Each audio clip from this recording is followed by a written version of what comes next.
Kia ora e te iwi, nau mai ki Central News. E whakanoia i te wiki o te reo Māori. Ko Hilary Entwistle hau, me ngā karere o te wā. Health authorities in the Bay of Plenty are on high alert with more cases of measles being reported. Since mid-December 2013, the Bay of Plenty has recorded 18 confirmed cases, with 3 being reported to Toi Te Ora Public Health this month. Toi Te Ora Public Health includes the Tauranga, Whakatane, Rotorua and Taupo areas. Nationally, there have been 250 cases since December, with 40 recorded in hospitals and no deaths. Medical Officer of Health, Dr Jim Miller, says the recent cases are linked to the issues in the Waikato, as people have caught measles there and come back to the Bay of Plenty. Bay of Plenty Regional Council has held its rate increase to an average of $2 a year for average properties in its annual plan. Chairman Doug Leader says the council's budget setting process and internal efficiencies meant it was in a position to confirm a significantly lower general rates increase than the 7.5% it had originally forecast in the 10-year plan. The net increase that will apply to the average resident across the whole of the Bay of Plenty rateable area will be $2 a year. Now that's broken down to, in terms of our LTP, that's the 10-year plan, we had forecast a rate increase of about 7.5%. Council has decided that in the current year we would cut that back to a 3% increase. That equates to the $2 per year for the average ratepayer. Despite emotions running high at times, Arataki gladly took a 22-12 win against Waikiki in what coach Mark Latimer describes as a true championship-style Bay of Plenty rugby women's final. The two sides met again in a rematch of last season's inaugural final, this time with Arataki claiming the honours at Arataki Park yesterday. Mark says the game proved worrying at times, with Waikiki winning the first half 12-10, but he says it wasn't over until that final whistle. Good progress is being made by a new working group set up to help manage ongoing flooding issues at Graham's Creek on the Coromandel. The group's establishment follows the Waikato Regional Council's decision to budget up to $600,000 for flood protection works this financial year, and Thames Coromandel District Council's commitment in its 2014-15 annual plan to upgrade the Manaia Road Causeway Bridge. One of the conditions attached to the Regional Council's funding is that a joint working group refines and confirms the works program. The primary responsibility of the group is to look at how projects' costs can be reduced while still providing sound flood management. The group will also endeavour to balance factors such as community and ecological values. As the University of Waikato celebrates its 50th anniversary and looks to the next 50 years and beyond, the first lecture of the 2014 Winter Lecture Series will take a look at one of the most crucial practices for a healthy economy: business, or more appropriately, the future of business. The University of Waikato's Winter Lecture Series is an annual series held on Wednesdays in August. The university says it is a focused and relevant seminar series designed to provide an opportunity for robust discussion on topical issues affecting the community. Now for the marine forecast, West Coast Raglan, there is a gale warning in force, so please check with your local Coast Guard and the Met Service website for more details. Raglan, your high tide is at 7 p.m. East Coast Bay of Plenty, quite the opposite. Southwest 20 knots, but 25 knots west of Motiti Island, and mostly fine. Your high tide is at 20-4 in the afternoon. Just ahead, Te Ahurangi Hui, focusing on Māori business in the Bay. Welcome to Central News on TV Central. Rangatiratanga in practice was the theme of this year's Te Ahurangi Hui held by the Bay of Plenty Regional Council. I spoke with Fiona McTavish of the council to find out some of the interesting points made in the hui. Te Ahurangi literally translates to pinnacle in the skies. It's about building Māori capacity and striving for excellence in the Bay of Plenty region. The council first identified a need for a hui like this about 3 or 4 years ago. What was the reasoning? Why is there a need for a hui like this in the Bay? In the Bay we have a number of iwi who are settling with treaty settlements, and we're looking at the treaty settlements require co-governance and co-management arrangements to come in place in regards to water or land or other natural resources. And so we're looking to build capacity in the Māori world so that they can contribute to our decision making at the Regional Council. Chris Inslee spoke at the hui. Who is he and what were some interesting points that he made? So Chris is really interested in Māori development. He sits on a number of government boards and Māori boards. He's also a member of the Ministry of Business, Innovation and Environment's Smart Ideas Advisory Panel. And so his interest is in Māori development, climate change and using energy resources better. He said that leadership needs to start in the home. How does that apply to Māori business? So Chris was talking about leadership starting on the marae, and he talked about involving young people in the marae and building Māori development from a marae perspective. He also talked about 2 Eastern Bay Māori projects. What are these? It's about bringing people together, and he actually used examples from Canada about how communities had got together to have sustainable energy solutions for their communities. How much is the Māori economy estimated to be and what's the predictions for the future? So in 2010 it was estimated to be 37 billion and growing at 15% per year. And at that rate it will be in 10 years the same size as the rest of the New Zealand economy. The key issue for Māori is increasing the productivity of Māori owned assets. And in the Bay of Plenty, 40% of the land is owned by Māori. So it's really important to the Bay of Plenty economy in terms of the Māori economy.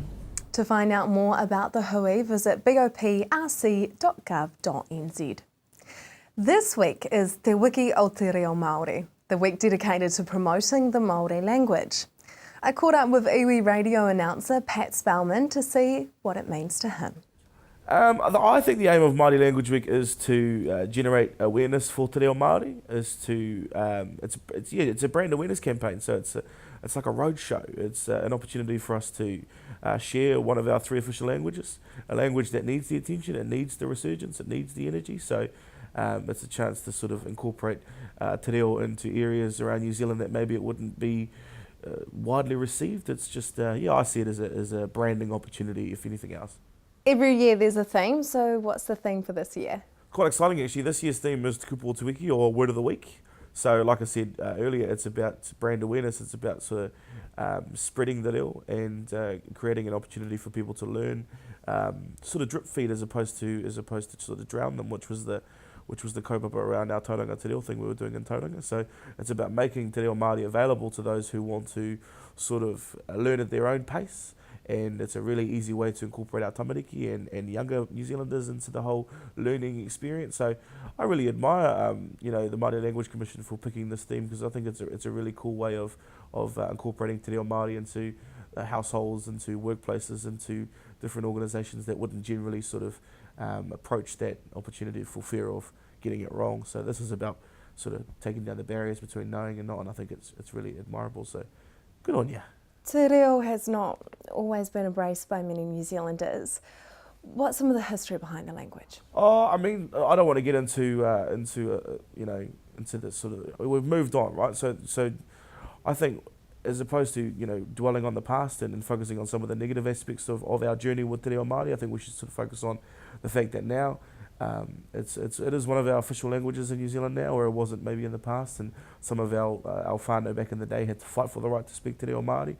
I think you'll find that a lot of, you only have to see a lot of your friends who have got, English translations to their Māori names, and that was sort of a test of the times back in the day. But look, in terms of Te Reo Māori now, it's got a really bright future. We've got a Māori Language Commission, we've got iwi radio stations, we've got 2 Māori television channels, and we've got Māori programming on mainstream TV. So I think the future for Te Reo Māori is bright, and I think that's probably what we should focus on, as opposed to the past and the trials and tribulations of getting to the really comfortable point that we're at now. There has been a lot of talk lately about how we keep the Māori language alive and party policies and that kind of thing. What do you think? Do you think it should be made compulsory? Yeah, it goes back to the kaupapa in which we tried to launch with making Te Reo Māori or Tauranga Moana a friendly, Te Reo friendly city. It's what differentiates New Zealand from the world.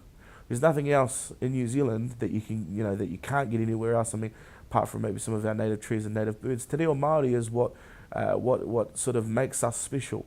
Everywhere you go, you say kia ora, you sing pō karikari ana, you do a haka. It makes you special. And when people come to New Zealand, the first thing they want to see is our Māori culture, and all of that derives from Te Reo Māori. So that's why it's so important. If we lose Te Reo, and we have, there's a pretty good chance that'll happen if we don't sort of focus on the revitalisation and the revival of the language. We lose what makes New Zealand different from the world, and that's our brand. It's not clean green in New Zealand, it's Aotearoa Te Reo Māori. That's what makes New Zealand special. To find out the word of the week, visit Te Taurawhiri I Te Reo Māori, the Māori Language Commission's website, korero.maori.nz. Still to come on Central News, the Red Cross and your weather for tomorrow. Welcome back to Central News. Since 1990, the Te Aroha Red Cross has operated a community van, transporting members of the community to either Waikato or Thames hospitals, or to medical appointments in Hamilton or locally. Now, one of the older vans is in need of replacement, and they are fundraising so this can happen.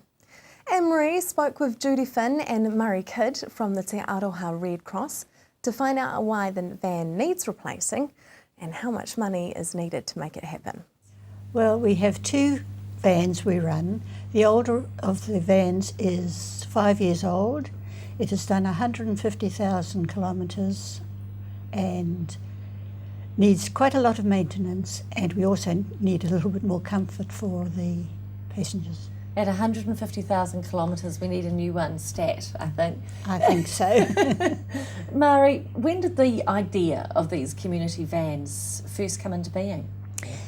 In the early 1990s, I was president of Red Cross, and we found we were travelling to Hamilton by car and we couldn't get drivers.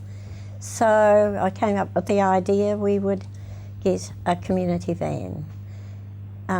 With some doubt among some of the members, but it proved to be amazing. Typical Te Aroha Yes. community spirit. Yes. Yeah, absolutely. What are the vans used for, Judy? Taking patients to Waikato Hospital, Thames Hospital, doctors in town, anything medical, we use them, and they're very, very well supported. I'd say it would be quite a social atmosphere on the van as well. Oh, I think so. I think Yes. there's quite a few friends made. Yes, because it's a good 45 minutes from Te Aroha to Hamilton, Yeah. isn't it? Lots of chatting, lots of swapping of recipes. Yes, that's right. And roughly how many kilometres are travelled by the van in a year? About 70,000 Ks. That's We, both. yes, we do go to Thames too. As well. Yes. Yes, it's a real important Oh, yes. community thing that you're providing. So it's not just a matter of buying a new van, is it? You've actually got to kit it out specifically. That is. So what needs to be done? Well, we want a wheelchair hoist, and when you buy a van, it comes bare. You've got to put the seats and the carpet in and the steps in. But the wheelchair hoist is, we're finding that more and more people need a wheelchair now. So And how much is this going to cost? the van itself is costing just on $50,000. Right. The fitting out about another 25,000. Right. So we're looking at 75,000. How much of that have you already got? How much do you need to fundraise? We Is that the $1 million question? We have saved enough for the van. We can pay for that now, but we need the fitting out costs. Since we decided that we were going to buy a new van, The community has come up with 7,000. That's only a couple of months at the most. We're getting $1,000 cheques from people, which is absolutely wonderful. It's a very, very supportive community. And we also have an amazing committee for Red Cross. The girls they're just so wonderful. What are some of the fundraising ideas you've come up with? We've catered, Yes. and we just do all sorts. Have you got a Red Cross shop in Te Araha? No. Is that something that could potentially be helpful? No, we've got so many op shops in Te Arawa. We've decided that we really didn't want one. There's one in Matamata, Yes. one in Morrinsville, Yes. and Yes. So we you support the local things in Te Arawa. But Yes. So you're looking at other ways to fundraising, Yes. and obviously not just catering. a golf tournament, a Trivial Pursuits night, both in the pipeline. And of course we will apply to the local trusts. And the passengers donate. And they don't have to, do they? No, but they donate all the time. And they sort of Well, keep they donating. sort of need to donate so we can Yes. save up for the next van. Exactly. They can't expect we to are go for on- nothing. Yeah. We are on our 5th van, so How are the vans kept running on a daily basis, like the petrol and the maintenance and things like that? Who pays for it? from the donations. Plus, we do get a subsidy from the Waikato Health Board, District Health. A small A subsidy. small It's never enough. No. And the drivers do it all for nothing. They're all volunteers. You know, that to me is a true reflection of the Te Araha community spirit. It is. In the sense that you have these people giving up their time, Yes. getting in the car, the van, and it's not, is it one meeting place or is it door to door? Door to door. So it's not just an hour trip, is it? No, it isn't. Sometimes it's a whole day. Sometimes it's 3 times a day.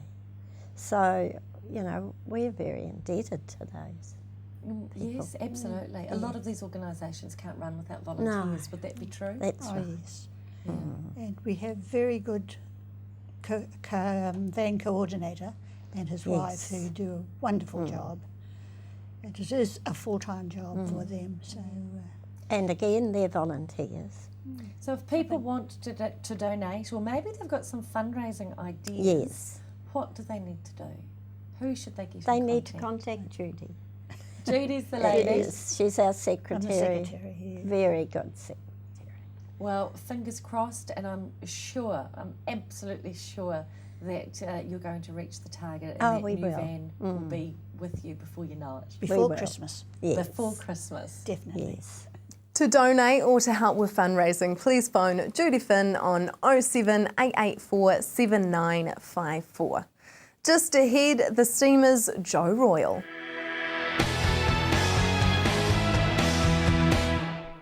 Welcome back. The Bay of Plenty Steamers have been meeting their fans a lot lately, and last week they were at Bay Fair learning a few ball skills from some fans. I caught up with the hooker, Joe Royal. Now, how are you feeling and how are you enjoying this little campaign you guys have got going on here? Yeah, it's we did it last year just to help promote the team, but it's been good. It's my first morning doing it, but we had some good feedback from the boys that did it yesterday and Monday. Obviously, we got quite a few kids coming in, and it's actually a chance for them to meet us and a chance for us to get out there in the community. I've actually seen some pretty good skills happening there as well. Do you think there could be some potential Steamers players kind of happening here? Oh, there's always potential Steamers, especially out here in the mountain.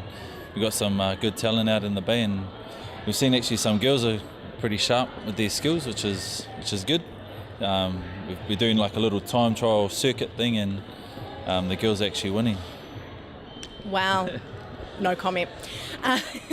So how are you preparing for this season?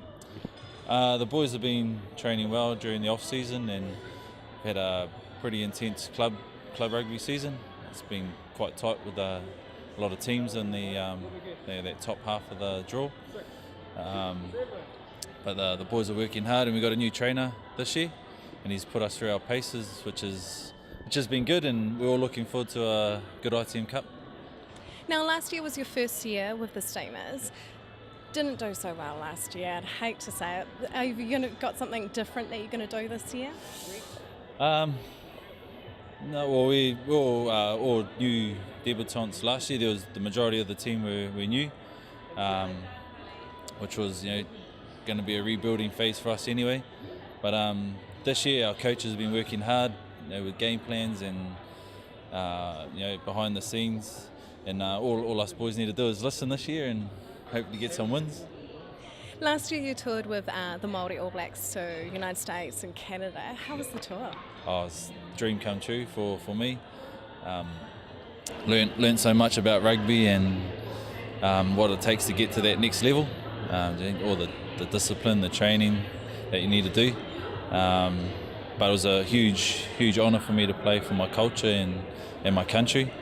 So that was good. And playing against Canada and the US were, surprisingly they were good, which was, they're not a big rugby country, but they are developing as a country and as a rugby team. And you're in the Chiefs development squad this year as well. So does that mean that this year's going to be a super busy season for you? Yeah, well, Super Rugby's a goal for every New Zealand rugby player, to get that next level into the All Blacks. But for me, this year's my focus is playing well for the Steamers and keeping myself fit and fresh. So I'm getting selected each week. But yeah, so mainly the Steamers is going to be my big focus for this year. And how do you plan on taking out the premiership? Like I said, listening to our coaches and putting in the hard work during the year. Well, all the best for the rest of the season. Awesome, thank you. To follow the boys and their upcoming games, visit boprugby.co.nz. Now for the weather for Opopo. Hamilton, your Tuesday will be mainly fine with morning frosts and light winds. Your expected high is 12 and an overnight low of -1. The rest of the Waikato mainly fine with morning frosts too. Paeroa 11 and an overnight low of 1. Matamata 9 and there's that -1 again. Te Awamutu 10 and -1. And Tokoroa 8 and -2 for your expected overnight low. Tauranga mainly fine with morning frosts and a southwest breeze. Your expected high is 11 and an overnight low of 2. The rest of the Bay plenty mainly fine with the odd shower in the east at first and southwesterlies. Te Puke, your expected high is 10 and an overnight low of 3. That is Central News for today. We will be following the general election, so if there is something you think is important to your electorate, let us know by liking our Facebook page, centralnews.tv, and post us a message there, or email us at news@tvcentral.co.nz. I will be back again tomorrow night with more stories from the Bay and the Waikato. I'm Hilary Entwistle. I hope you have a lovely evening.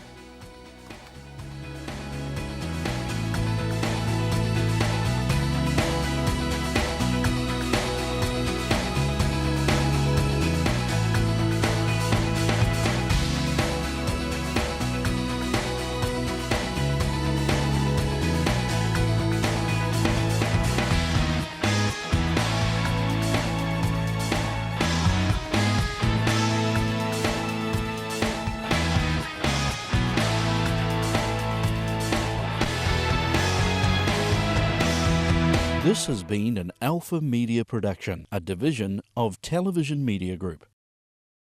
Supporting local content so you can see more of New Zealand on air.